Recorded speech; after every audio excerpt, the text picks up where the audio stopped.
Astaghfirullah. 6 perkara yang bisa merusak hati manusia.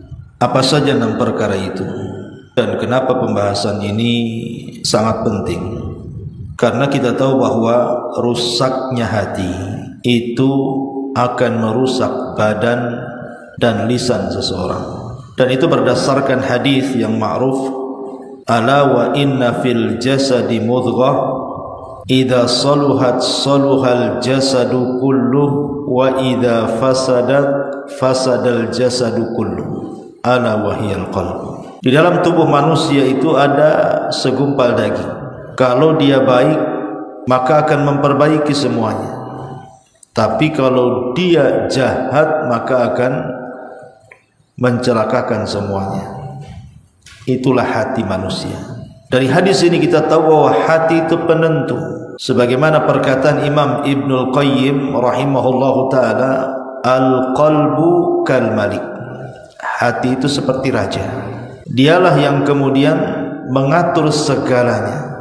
Kalau hati mengatakan kepada mata, pandanglah yang haram, maka mata akan memandang yang haram. Kalau kata hati, pandanglah yang baik, maka mata pun akan memandang yang baik. Kalau hati mengatakan kepada kaki, langkahlah ke tempat haram, maka kaki akan melangkah ke tempat haram.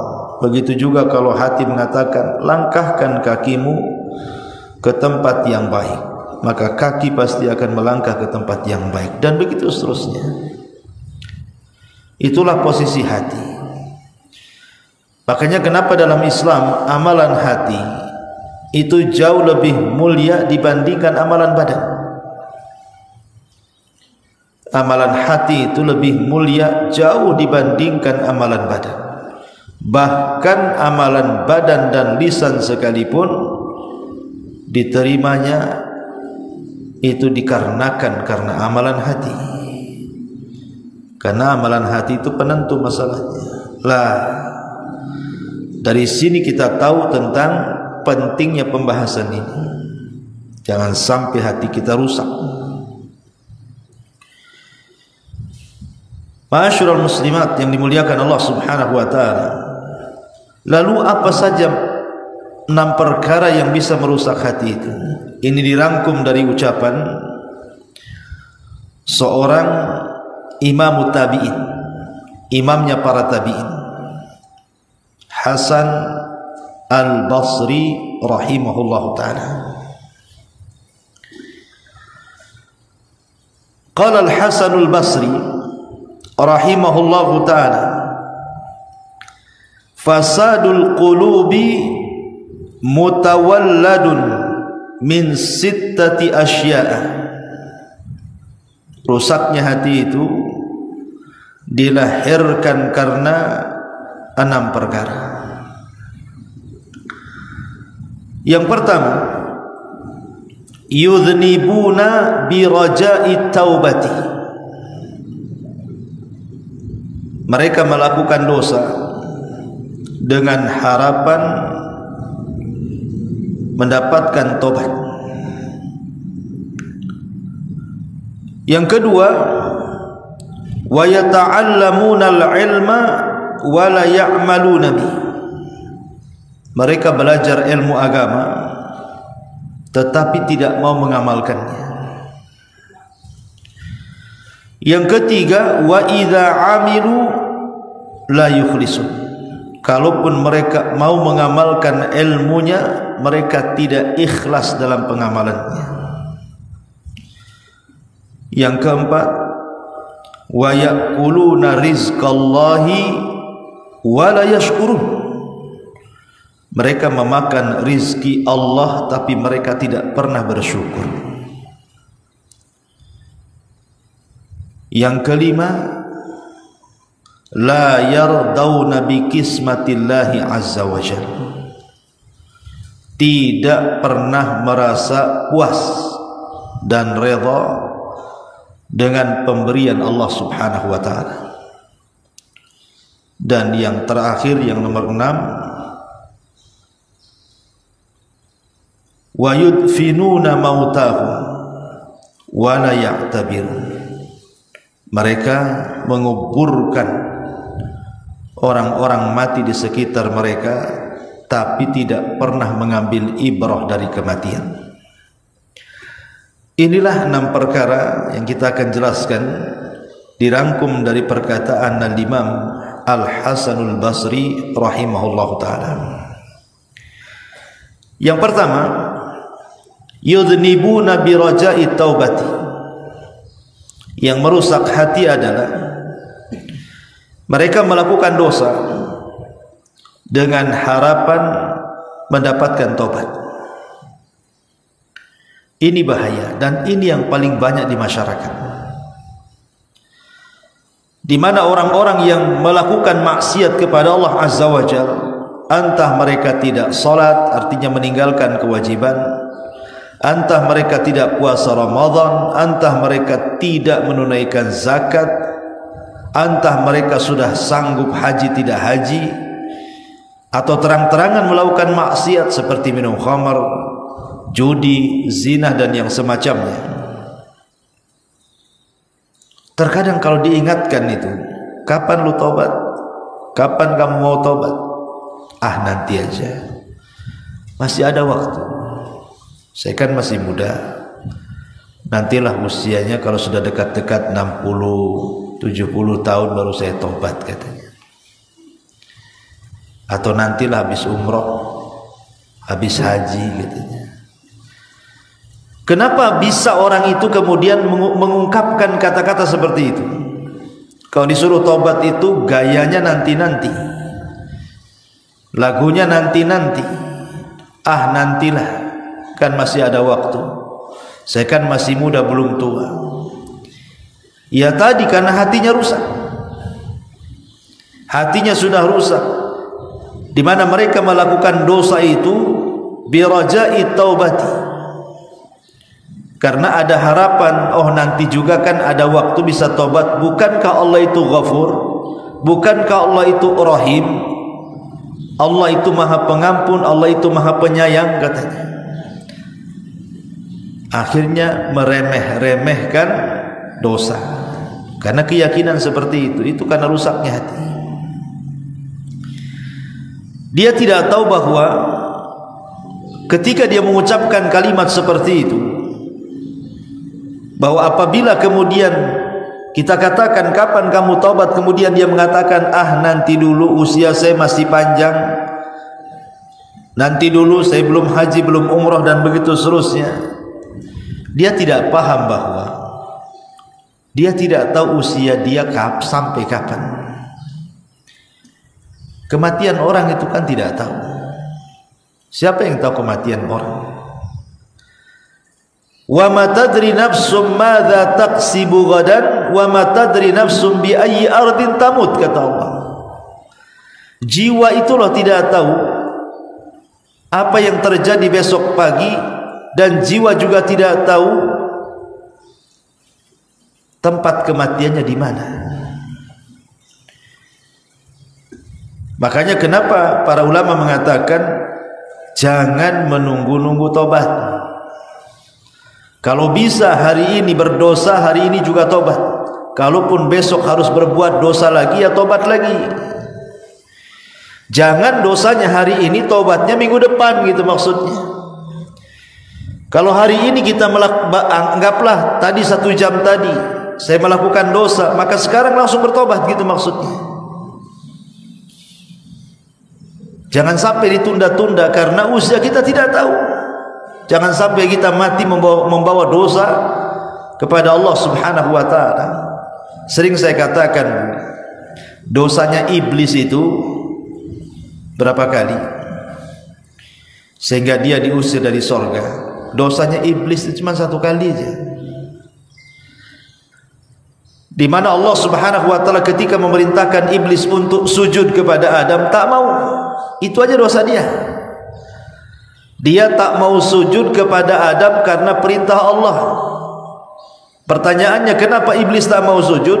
Karena di kepalanya ada syubhat, di mana dia merasa lebih baik dibandingkan Adam karena dia dicipta dari api, Adam dari tanah. karena merasa baik dialah, akhirnya ujub, sombong dan takabur. Sebab itulah dia tak mau sujud. Jadi dosanya iblis cuma satu, tak mau sujud karena perintah Allah. Itu pun disuruh sujud 1 kali saja, dia tak mau. Sebab itulah iblis diusir dari surga. Kita ini kadang-kadang meninggalkan sujud tak berapa kali, kita tak tahu juga. Itu pun mengharap ingin masuk surga. Iblis tidak sujud 1 kali dikeluarkan dari surga, kita pula tak sujud berkali-kali ingin masuk surga. Adam alaihi salatu wassalam juga dosanya 1 kali saja itu, karena gara-gara memakan buah larangan. Kemudian keselak, baru dia ingat bahwa buah itu tak boleh dimakan. Itu saja sudah menjadikan Adam terusir dari surga. Qulna bitu minha jami'ah. Qulna bitu minha jami'ah, keluar kalian semua. Coba bayangkan, Adam melakukan dosa 1 kali dikeluarkan dari surga, kita pula melakukan dosa berkali-kali, tak berapa kita tidak bisa menghitungnya, pun ingin masuk ke dalam surga. Padahal surga itu tidak dimasuki kecuali orang-orang yang bersih dari dosa.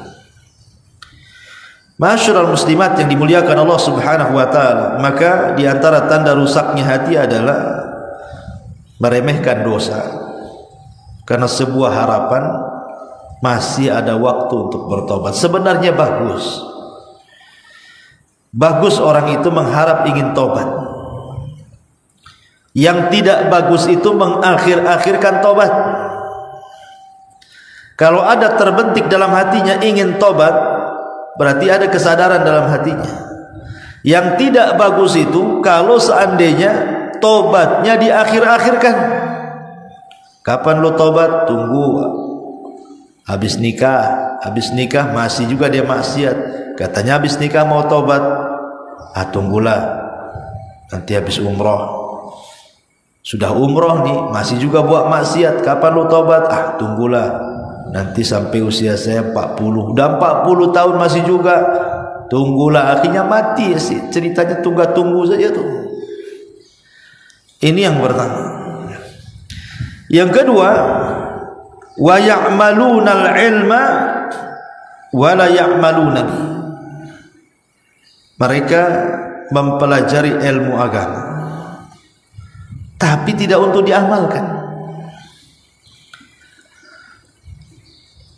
Tantangan berat para thalabatul ilmi ini ketika mereka mempelajari ilmu bukan untuk diamalkan, tapi untuk dijadikan kebanggaan, untuk berdebat, untuk merendahkan orang supaya nampak pengetahuan dia di atas manusia. Bukan itu tujuan belajar. Ibu datang kemari, duduk di majelis taklim seminggu sekali, atau di tempat lain seminggu sekali, atau di tempat lainnya. Terkadang ada ibu itu yang bisa ngaji dalam seminggu itu di 4-5 tempat. Untuk apa coba? Datang jauh-jauh ke pengajian dulu untuk apa? Tujuan kita ngaji itu kalau pulang dapat bekal jadi amalkan. Itu tujuannya. Karena rusaknya hati, kata Hasan Al-Basri, ketika orang belajar tidak ada niat untuk mengamalkan pengetahuannya. Memang tidak semua pengetahuan harus diamalkan. Seperti ibu punya pengetahuan tentang haji, tetapi kan ibu tidak bisa haji karena tak ada duit. Ya terpaksa kan gugur haji bagi ibu.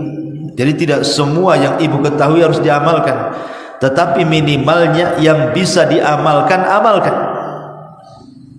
Yang tidak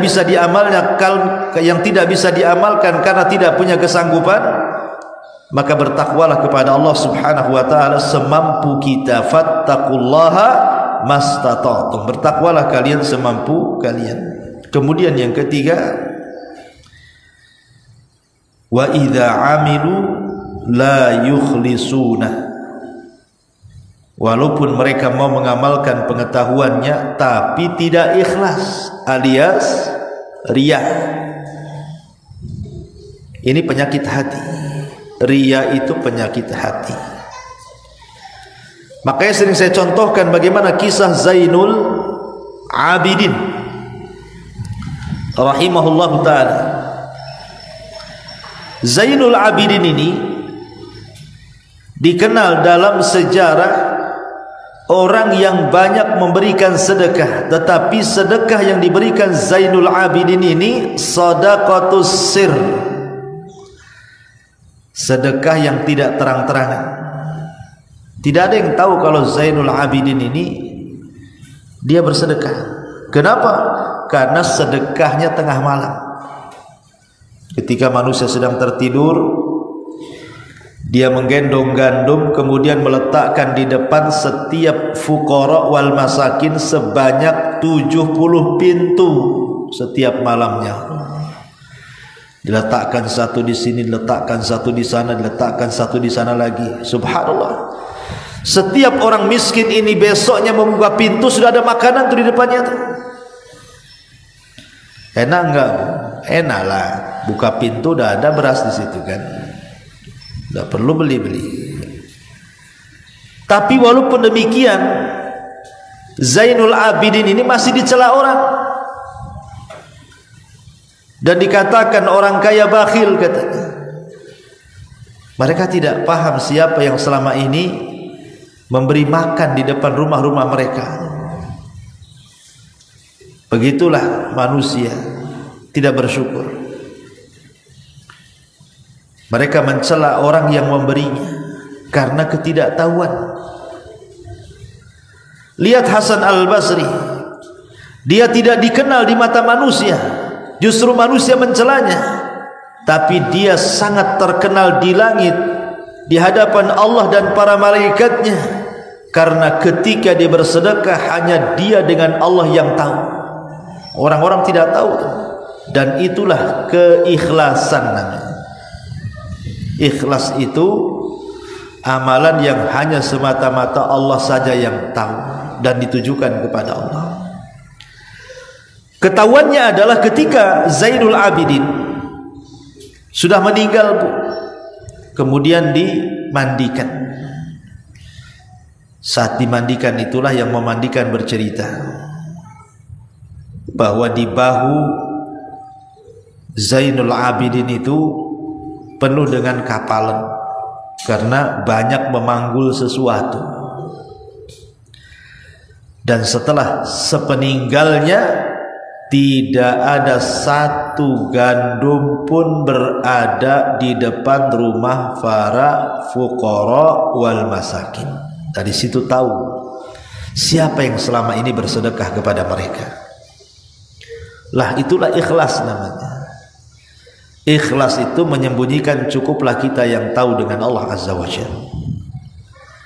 Karena yang merusak hati itu kalau sudah mereka mengamalkan sesuatu tetapi ingin dilihat orang, ingin dipuji orang, ingin dinilai orang, dan begitu seterusnya. Wa idza amilu la yukhlisuna. Kemudian yang keempat, wa ya'kuluna rizqallah wala yashkur. Mereka memakan rizki Allah, tapi mereka tidak pernah bersyukur kepada Allah. Ada manusia-manusia itu, Bu, yang tidak pernah bersyukur kepada Allah Subhanahu wa ta'ala. Seperti dulu pernah saya jelaskan ketika kita membahas kitab Tauhid, ada orang-orang yang tidak bersyukur kepada Allah Azza wa Jalla. Contoh, ibu naik motor, dibonceng tukang ojol, tukang ojek, atau naik taksi online. Tiba-tiba kemudian dari yang berlawanan arah ada motor lain, ada mobil lain, hampir tabrakan. Tetapi Allah selamatkan ibu dan sopirnya. Tiba-tiba ibu katakan, kalau bukan karena kamu, tentu habis kita di sini. Kalau tentu karena kepiawaian kamu, karena kecerdasan kamu nyetir tadi, aduh, saya sudah di Tamiang mungkin. Lah menasabkan keselamatan kepada sopir,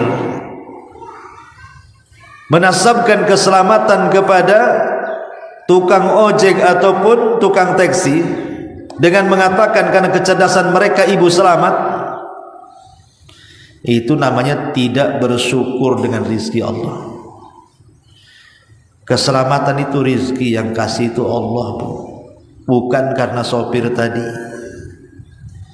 Harusnya ibu jangan ngomong kalau bukan karena kamu, tapi ibu katakan kalau bukan karena Allah kemudian kamu. Nah, gitu bahasanya. Coba kalau tidak ada Allah kemudian kamu, habislah saya. Itu bahasa yang benar, supaya kita tidak melupakan Allah subhanahu wa ta'ala yang memberikan rezeki kepada kita. Pokoknya apapun masalahnya, Bu, jangan tinggalkan Allah. Kalau bukan karena Allah, kalau bukan karena Allah, itu penting tuh. Karena itu bentuk kita bersyukur akan nikmat Allah subhanahu wa ta'ala. Ataupun diberikan rizki yang luas oleh Allah subhanahu wa ta'ala, tapi digunakan untuk bermaksiat, itu tidak bersyukur tuh. Allah kasih lo uang banyak-banyak, malah digunakan mabuk, digunakan judi, digunakan zina, digunakan hura-hura, jalan sana jalan sini, semua akan ditanya. Karena harta yang kita miliki itu titipan Allah, dan Allah ingin melihat apakah dia gunakan di jalannya ataupun tidak. Jangan seperti Qarun yang dititipi harta tiba-tiba sombong melawan Nabi Musa, bahkan menasabkan nikmat itu kepada dirinya pula. Innama utituhu min ilmin indi, kekayaan ini karena saya cerdas, kata Qarun. Maka Allah katakan fa khassafna bihi wa bidarihi al-ardh, kami tenggelamkan Qarun dan seluruh kekayaannya. Kemudian yang kelima, wala yardawna bikismatillahi azza wa jalla, tidak reda dengan pemberian Allah. Ini orang yang sakit hati nih. Orang yang rusak hatinya adalah tidak rela, tidak reda dengan pemberian Allah. Seorang muslim itu harus qanaah. Qanaah itu reda, ikhlas apapun yang Allah berikan.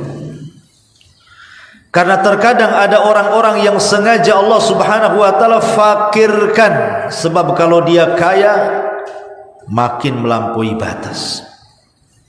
Seperti Allah mengatakan, kalla innal insana la yatgha an ra'ahu istaghna. Terkadang manusia itu melampaui batas ketika dibentangkan rezeki kepada dia. Ada orang yang memang sengaja diberikan kekayaan oleh Allah, sebab kalau dia fakir, jahat dia, kufur dia. Karena banyak orang-orang fakir ini melakukan kejahatan, melakukan kekufuran dan kesyirikan. Jadi ada orang-orang yang sengaja Allah buat kaya dan tidak Allah buat miskin, sebab kalau miskin dia rusak. Ada orang-orang sengaja Allah buat dia miskin, sebab kalau Allah berikan kekayaan melampaui batas dia. Ada orang-orang diberikan sakit, sebab kalau sehat jahat dia. Ada orang-orang diberikan kesehatan, sebab kalau dia sakit makin jahat dia. Tidak bersyukur kepada Allah azza wa jalla. Jadi semua itu tidak lepas daripada hikmah. Tidak lepas daripada hikmah yang Allah azza wa jalla berikan kepada kita. Makanya kalau hati ingin tenang, jadilah hamba Allah yang qanaah, menerima pemberian Allah subhanahu wa ta'ala. Sedikit diberi alhamdulillah, banyak diberi alhamdulillah. Sebab kalau kita menerima sesuatu pemberian dengan ikhlas, itu hasilnya akan berkah. Terkadang yang sedikit ini cukup, dan terkadang yang banyak pula tak cukup. Begitulah qanaah ataupun kalau orang qanaah biasanya membanyakkan yang sedikit, tapi kalau tidak qanaah menyedikitkan yang banyak. Orang kalau tidak qanaah, Bu, walaupun kaya sekaya-kayanya, dia akan merasa miskin, kurang aja hidupnya, padahal udah kaya. Makanya sering saya contohkan, saya kenal orang kaya di Batam dulu, Masya Allah kaya, Bu. Sekali kena corona, dihantam perusahaannya, nyungsep. Sekarang belum bangkit lagi perusahaannya, padahal rumahnya masih ada, masih asetnya masih miliaran, Bu. Mobilnya masih ada. Mobilnya bukan mobil jelek-jelek, mobil mahal-mahal, mobil miliaran tuh. Tapi kalau duduk ngobrol, Bu, Masya Allah, kayak orang kere, kayak orang miskin, persis kayak orang miskin. Padahal masih kaya, hanya karena tumbang usahanya saja. Tidak seperti dulu lah, kalau dapat uang itu wah miliaran gitu ya. Tapi Allah uji, hanya dicabut usahanya, uangnya masih banyak, rumahnya masih ada, kendaraannya masih ada. Tapi kalau sudah ngobrol, ngeluhnya, Bu, kayak orang hidup di rumah liar, Bu. Orang hidup di rumah liar aja tidak pernah ngeluh-ngeluh dia. Masih ada senyumnya, masih ada tertawanya, masih bisa lelap tertidur, masihlah dia bisa tertawa terbahak-bahak. Ini orang satu, ini orang kaya, ini senyum aja tidak. Ngeluhnya yang banyak, stresnya nampak di kepalanya. Subhanallah, kadang ada orang kalau tidak qanaah tuh kayak gitu, padahal hartanya masih banyak tuh. Makanya saya katakan tadi, kalau orang qanaah itu membanyakkan yang sedikit, tetapi kalau orang yang tidak qanaah itu justru menyedikitkan yang banyak. Banyak hartanya tapi tetap sedikit di mata dia. Itu kalau tidak qanaah. Ya. Dan yang terakhir, wa yudfinuna mautahum. Mereka menguburkan orang-orang mati di antara mereka, wala ya'tabirun, tetapi tidak mengambil pelajaran. Ada orang-orang mati itu jelas-jelas dia yang memandikannya, dia yang mengkafaninya, dia ikut juga mengantarkan kerandanya sampai di kuburan, dia pula yang masuk ke lubangnya, dia pula yang ikut menguburkan dengan mencangkul tanahnya. Tapi pulang dari kuburan tidak ada pengaruh sama sekali bahwa dia akan seperti dia, bahwa dia akan seperti orang yang mati itu. Tak ada nampak-nampak lebih solehnya, tak ada nampak-nampak rajin ibadahnya, kayaknya biasa-biasa saja. Itu karena tidak pernah mengambil dari kematian orang lain, bahwa manusia itu ada batas umurnya. Orang kalau tidak pernah mikir mati atau mikir akan mati, maka akan terjatuh kepada tulul amal, panjang angan-angan. Kalau orang sudah panjang angan-angan, maka dia akan berpikir, kalau seandainya Allah memberikan 100 tahun lagi, 200 tahun lagi, bagus. Tapi dia tidak sadar, angan-angan bolehlah angan-angan, tapi kematian sebuah kepastian, datangnya tanpa pemberitahuan, dan kematian bukan akhir dari sebuah perjalanan. Dan kematian itu pasti akan menjemput siapapun dalam keadaan apapun, tanpa memandang apakah anda ini orang muliakah, orang tidak muliakah, pejabatkah, pemimpinkah, rakyatkah, orang kayakah, orang miskinkah. Semua kematian datang tanpa pandang bulu. Makanya kenapa kemudian orang yang menguburkan atau melihat ada orang yang mati kok tidak mengambil pelajaran, berarti hatinya rusak, hatinya sedang rusak. Karena Nabi SAW saja memerintahkan kita ziarah kubur. Apa fungsi ziarah kubur kata Rasul? Tudzakirukumul akhirah, supaya kalian ingat akhirat. bahwa di dunia ini ada kehidupan lain setelah kematian yang disebut dengan alam barzah. Setelah alam barzah ada lagi kehidupan yang disebut yaumul akhir. Disitulah banyak peristiwa dan kejadian sampai orang masuk surga dan neraka. Lah, ini penting. Makanya Umar bin Abdul Aziz rahimahullahu ta'ala saat sakit parah, dia mengatakan kepada orang, hantarkan aku ke kuburan, hantarkan aku ke kuburan. Maka dipapahlah Umar bin Abdul Aziz ke kuburan. Untuk apa coba? Untuk ziarah kubur.